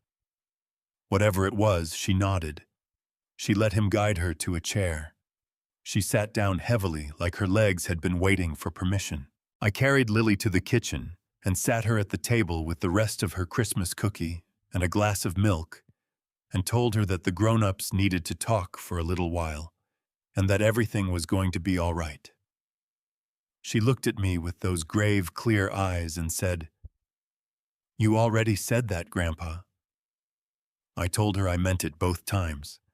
She accepted this with the practical seriousness of a 7-year-old and picked up her cookie. I walked back to the living room. Most of the guests were finding their coats. A few stopped to say something to me on their way out. Brief, uncertain words, the kind people reach for when the right ones do not exist. I thanked each of them. I shook hands. I held the door. When the last of them had gone, it was just Diane and me and Reverend Elliot in the room, and the Christmas tree still blinking in the corner, as though nothing had changed, which struck me as either deeply wrong or exactly right, and I could not decide which. Reverend Elliot looked at me. "I'll give you a few minutes," he said. He walked to the kitchen to check on Lily, pulling the door partly closed behind him. Diane was sitting with her hands in her lap, staring at the floor. When she heard me pull a chair over and sit across from her, she looked up. Her face was raw and exhausted, and younger than I had seen it in years, stripped of everything she wore over it in public. All the confidence and the competence and the careful management of appearances. What was left underneath was something I recognized. My daughter. The one who used to fall asleep on the drive home from church when she was 4 years old, her head against the car door mouth slightly open. She said, "I didn't know about the Florida account." "I know," I said. She looked at me for a moment like she was waiting for more. When more did not come, something shifted in her face, not relief exactly, more like the beginning of something difficult that she had not yet found the words for. "Dad." Her voice broke on the single syllable, and she pressed her lips together hard and looked at the ceiling for a moment before she could continue. "I said things to you. For years I said things that—" She stopped, started again. "I called you useless, in front of people. I was ashamed of you, and I let you see it, and I never—" Her voice gave out completely. She pressed the back of her hand against her mouth, and her shoulders shook once, twice before she got it back. "I'm sorry. I'm so sorry, Dad." My chest ached in a way that had nothing to do with anger. I reached forward and put my hand over both of hers, where they were clasped in her lap. They were cold, the same way Maggie's had been in that armchair 6 days ago, and I held them the same way firmly without letting go. Diane. I waited until she looked at me. "I'm not done being your father. I never will be. But you have a long road ahead of you, and you're going to have to walk most of it yourself." I squeezed her hands once. "Lily needs her mother. Whatever else happens, remember that first." She nodded. She could not speak. The tears ran down her face freely, and she did not try to stop them, and I sat with her until they slowed, and I did not let go of her hands. In the weeks that followed, the legal consequences arrived in the orderly, unglamorous way that justice usually does not in dramatic announcements, but in paperwork and hearings and phone calls from Susan, that I took at my kitchen table with a notepad and a pen. Craig was charged in Tennessee and Florida simultaneously. Elder financial abuse, wire fraud under federal statute, conservatorship fraud, attempted money laundering. His attorney entered a not guilty plea at the arraignment in January, which surprised no one, and the trial date was set for the following autumn. The $480,000 remained frozen. The 3 Delaware LLCs were dissolved by court order. The forensic accountant's report was entered into evidence, all 214 pages of it. Diane lost her position as COO of Mercer and Associates immediately. Her 30% stake in the company was placed into a supervised trust by court order. She could not sell it, borrow against it, or make any decisions regarding it without approval from a court-appointed trustee. Susan handled the petition. It was granted in February without opposition. The house on Ridgewood Lane was placed into an irrevocable family trust. 2 signatures required for any transaction. Walt Doyle and Margaret Louise Doyle both present, both willing, no exceptions. I told Susan I wanted Diane to keep the 30%, even in its restricted form. Susan looked at me across her desk and did not argue because she understood without my having to explain it. Lily was 7 years old. Lily needed a mother who had something to rebuild toward. For 6 weeks after Christmas, Maggie stayed with me between her rehabilitation sessions home on weekends back at the Knoxville Rehabilitation Center during the week. Jerome kept her on schedule. Her left hand was getting stronger every time I saw her. On the first Saturday in February, I brought her home for good. She walked through the front door and stood in the hallway for a moment, her hand on the doorframe, looking at the house the way you look at something you were not sure you would see again. Then she walked to the kitchen and put the kettle on, because that was what Maggie did. When she came home from anywhere, she put the kettle on, and I stood in the doorway and watched her do it, and felt something in my chest settle into a place it had not been in 8 months. After breakfast, I went out to the east side of the yard with a shovel. The ground was cold and hard in the way February ground is in Tennessee, resistant at first, yielding slowly. I dug a hole wide enough and deep enough for the root ball of the rose bush I had picked up at the nursery the week before. Crimson Glory.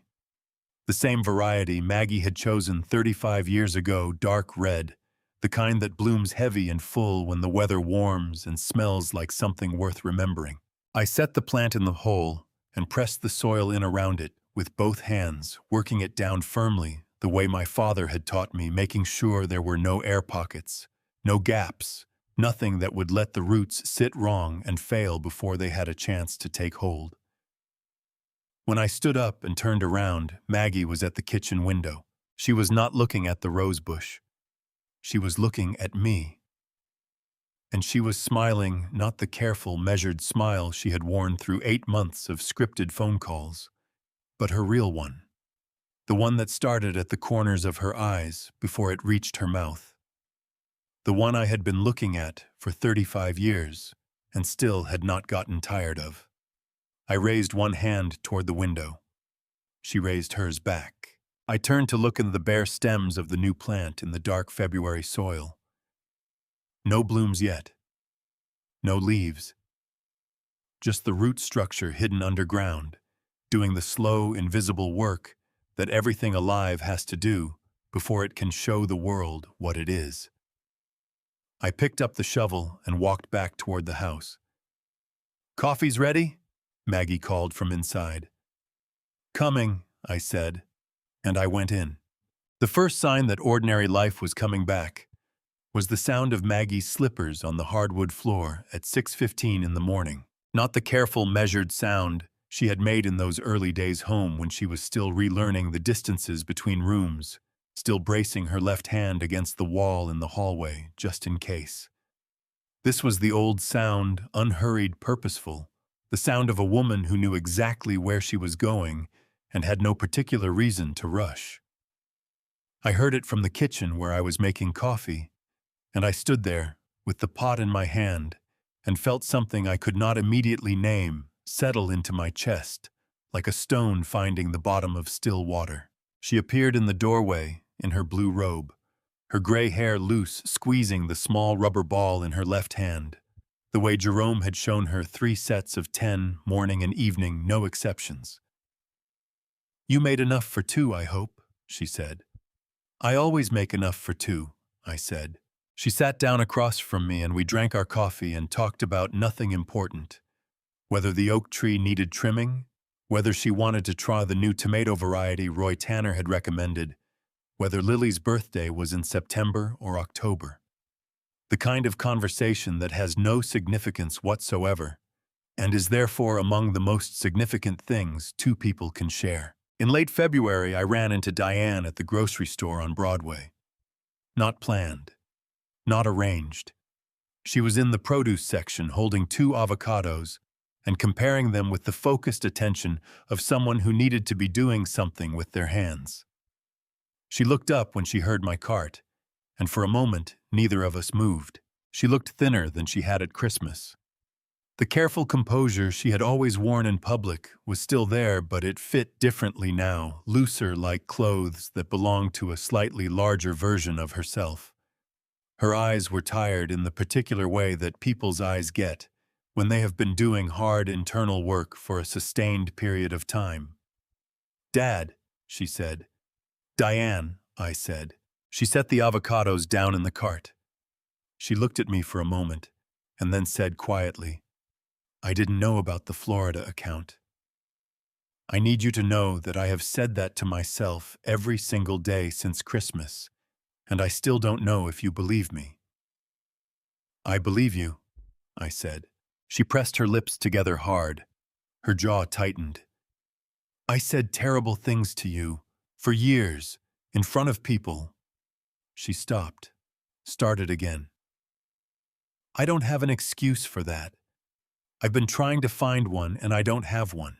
I looked at my daughter standing in the produce section of a grocery store on a Tuesday morning in February, holding herself together the way she had always held herself together, through sheer force of will, through the same stubborn Doyle determination that had driven me crazy for 30 years, and that I had quietly been proud of for just as long. "Diane," I said, "whatever you need to rebuild, start with Lily. She needs her mother more than she needs anything else right now. Everything else can follow." She nodded. She could not speak. I reached out and put my hand briefly on her shoulder, just for a moment, just long enough to mean something, and then I pushed my cart past her and kept going, because that was all either of us had for that morning, and sometimes that is enough. In April, Dale came over for dinner. We ate on the back porch because the weather had finally turned, and afterward we sat with our coffee and watched the yard go dark, the way we had done 100 times in 40 years of friendship. Maggie had gone inside after dessert, her left hand tired from the exercises, and it was just the 2 of us and the sound of the first spring peepers starting up in the dark beyond the fence line. "Craig's attorney filed for a continuance," Dale said, turning his coffee cup slowly in his hands. "Trial's been pushed to December." "I know," I said. "Susan told me. How do you feel about that?" I thought about it honestly the way Dale always expected me to. I feel like December will come whether I worry about it or not. And the evidence is the evidence. That doesn't change. Dale nodded slowly. He looked out at the yard for a long moment. "You know what I kept thinking about after everything was done?" He shook his head. "That rose code. 35 years you 2 had that thing sitting there. Never needed it. And then the one time she needed it, it worked exactly the way it was supposed to." I looked at the east side of the yard. The crimson glory was putting out its first real leaves, now the green deep and certain in the evening light. "We built it when we were young and thought we were being careful," I said. "I don't think either of us believed we'd ever use it." I paused. Maggie believed it more than I did. She always understood that the things you hope you never need are exactly the things you have to prepare for. Dale was quiet for a moment. Then he said, "She's something, Walt." "Yes," I said, "she is." In June, Diane brought Lily to the house on a Sunday afternoon. It was the first time Lily had been here since before Christmas, and she came through the front door the way she always did, at speed with purpose, already talking, before she was fully inside. She was carrying a sketchbook under one arm and a box of colored pencils under the other, and she wanted to draw the garden. She said specifically the rose bush on the east side because her teacher had told them that artists always drew from observation, and she intended to observe. Maggie took her outside and introduced her to every plant by name. I stood at the kitchen window and watched the two of them move through the yard, Maggie pointing, Lily sketching with her tongue pressed to the corner of her mouth, the way she always did when she was concentrating, asking questions in the rapid-fire way of 7-year-olds who have not yet learned to filter what they want to know. At one point, Maggie crouched down beside the rose bush and said something I could not hear through the glass, and Lily leaned in close to look at whatever Maggie was showing her, her small face serious and completely absorbed. Diane came and stood beside me at the window. We watched together for a long time, and what passed between us in that time was not conversation and not forgiveness. Exactly, it was something quieter and more durable than either of those things. The particular understanding that comes when two people who have hurt each other are standing side by side watching someone they both love and finding in that shared, watching a place to stand that does not require either of them to explain anything yet. "She has your mother's patience," Diane said finally. "With Lily, I mean. That complete attention. Maggie always said patience was just love with nowhere to go in a hurry," I said. Diane looked at me for a moment. Then she looked back out the window at her daughter and her mother crouched together beside the rose bush, and something moved across her face, grief and gratitude arriving at the same time, the way they often do when you understand what you almost lost. "That sounds like her," she said. Her voice was quiet, and she did not try to add anything to it, which told me more than a longer sentence would have. Lily came back inside an hour later, with 4 pages of drawings, the rose bush from 3 angles, and a detailed study of what she called the interesting leaves, which she presented to Maggie with the gravity of a professional submitting work for review. Maggie examined each one with the focused attention she had once given to students' first attempts at cursive, asking Lily questions about her choices. Why that angle? Why those colors? What she saw that I might have missed standing further back. Lily answered every question as though it were the most serious conversation she had ever been asked to participate in. When they left in the late afternoon, Lily hugged me at the door with both arms and said into my shoulder, in the certain voice of a person who has made a decision, "I'm going to come back and draw the roses when they're all the way open." "I'll make sure they're ready," I said. She pulled back and looked at me with her grandmother's eyes, clear and direct, and taking everything in, and nodded once, satisfied, and went down the front steps to where Diane was waiting by the car. I stood in the doorway until the car turned at the end of the street and disappeared. Then I stood there a moment longer because I was not quite ready to stop looking at the place where they had been. I thought about the 10 years of Christmas dinners where I had sat in the corner and been invisible. The 10 years of apologetic introductions and dismissive glances, and the quiet accumulated weight of being treated like a man who had nothing to offer. I had not minded, not because I had no feelings about it, but because I had understood something that Craig, for all his planning and calculation, had never understood. The most dangerous person in any room is not the loudest one. It is the one who has been paying attention. It does not require anyone to see it. It does not require recognition or credit or the satisfaction of being proven right in a room full of witnesses, though that had come too in the end. It only requires that you keep building, quietly, carefully, one layer at a time. And that when the moment comes, and the moment always comes, what you built is still standing. I thought about God, who had been present through all of it. In Dale's voice at 11 o'clock on a Tuesday night, when he picked up on the second ring and simply said my name. In Susan Vance's steady hands organizing a 214-page evidence package on a desk in Knoxville. In Reverend Elliot standing up from his chair in that decorated living room and walking across the room to come and stand beside me without being asked. In Lily's small hand closing around mine in the middle of everything falling apart, holding on. Grace does not always arrive the way you expect it. Sometimes it arrives at 11 at night. Sometimes it arrives in 61 hours, which was how long it took a judge to sign an order that brought my wife home. Sometimes it arrives in the form of a 7-year-old who draws roses from observation and asks the right questions. Maggie was in the kitchen when I came back inside, putting together something simple for supper, moving through the space the way she had always moved through it. Unhurried, purposeful, completely at ease. Her left hand was working the way it used to, or close enough to it, that on most days I no longer noticed the difference. Jerome had been right about the exercises. She had been right about doing them without complaint. She looked up when I came through the door. "They get off all right?" she asked. "They did," I said. "Lily said she's coming back when the roses are fully open." Maggie smiled. "She'll have to be patient. They're not quite there yet." "She'll wait," I said.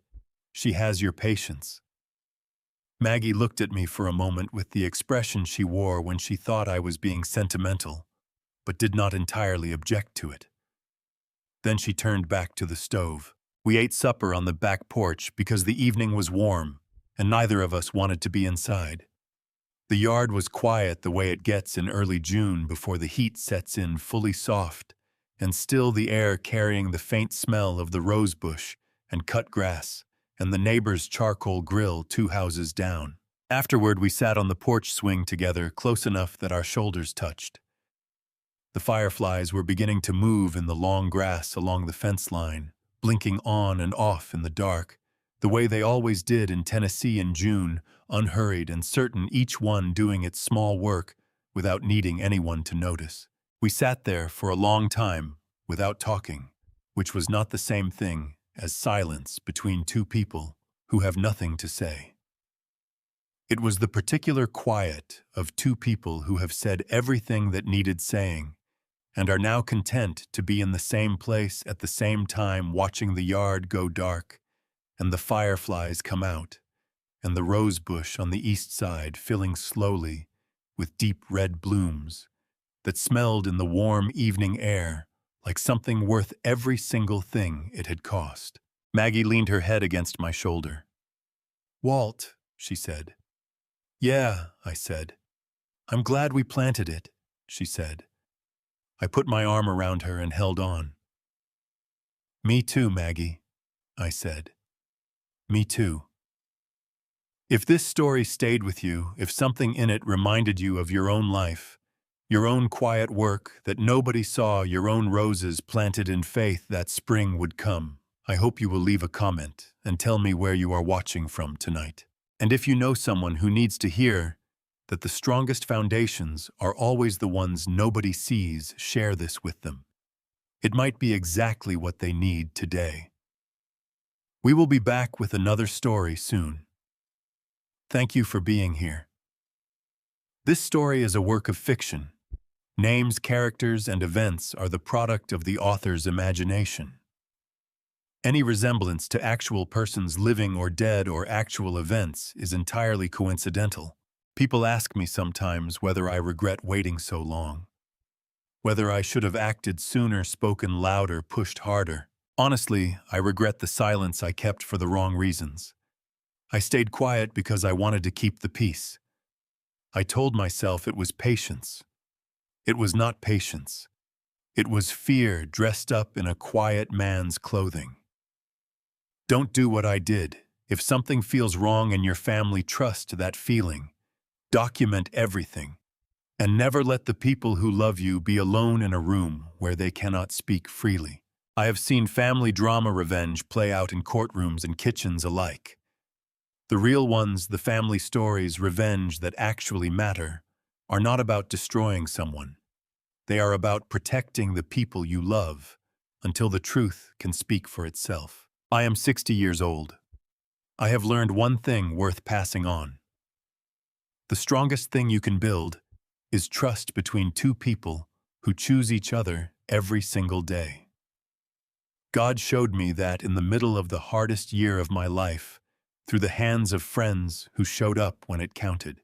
If this story reminded you of someone you love, share it with them tonight. Leave a comment and tell me where you are watching from. And if you believe that family stories, revenge, and family drama, revenge stories like this one deserve to be told, subscribe so you never miss the next one. These stories find the people who need them. Thank you for staying until the end.